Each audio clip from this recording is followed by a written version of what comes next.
selamat siang.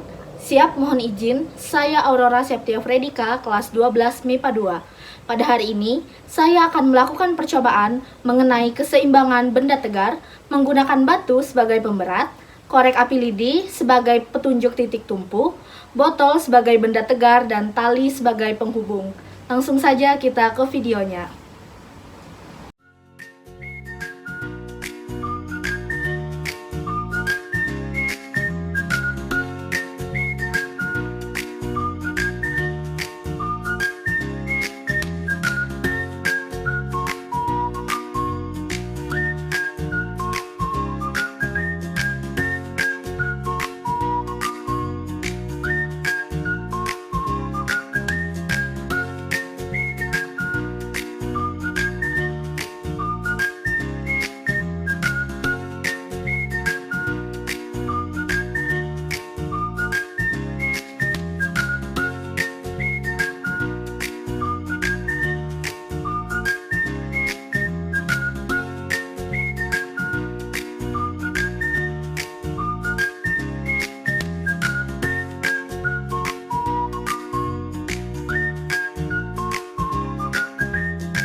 Dari video percobaan yang saya lakukan, menunjukkan contoh sederhana dari keseimbangan benda tegar.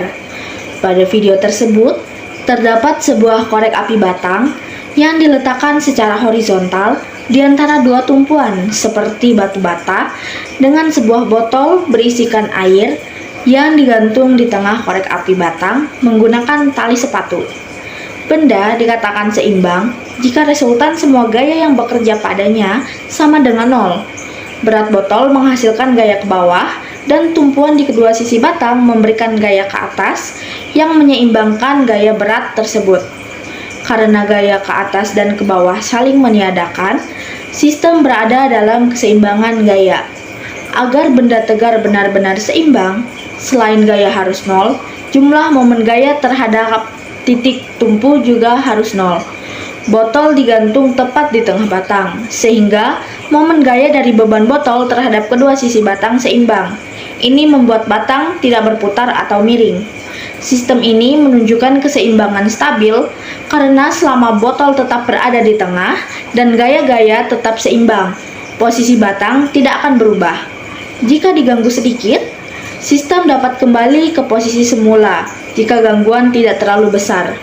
Jadi, kesimpulan dari percobaan yang saya lakukan adalah keseimbangan benda tegar terjadi saat benda tidak bergerak maupun berputar karena gaya dan momen gaya yang bekerja padanya saling meniadakan. Hal ini tercapai ketika jumlah seluruh gaya serta momen gaya terhadap titik tumpu bernilai nol, sehingga benda berada dalam keadaan stabil. Terdapat dua jenis keseimbangan, yaitu stabil di mana posisi benda kembali ke posisi semula setelah terganggu, dan tidak stabil yang menyebabkan benda jatuh atau bergerak lebih jauh saat terganggu. Pemahaman mengenai keseimbangan benda tegar sangat penting, terutama dalam bidang teknik dan konstruksi. Keseimbangan yang tepat memastikan struktur bangunan tetap kokoh dan aman, meskipun menerima berbagai gaya eksternal, sehingga mencegah terjadinya kerusakan atau kegagalan struktural.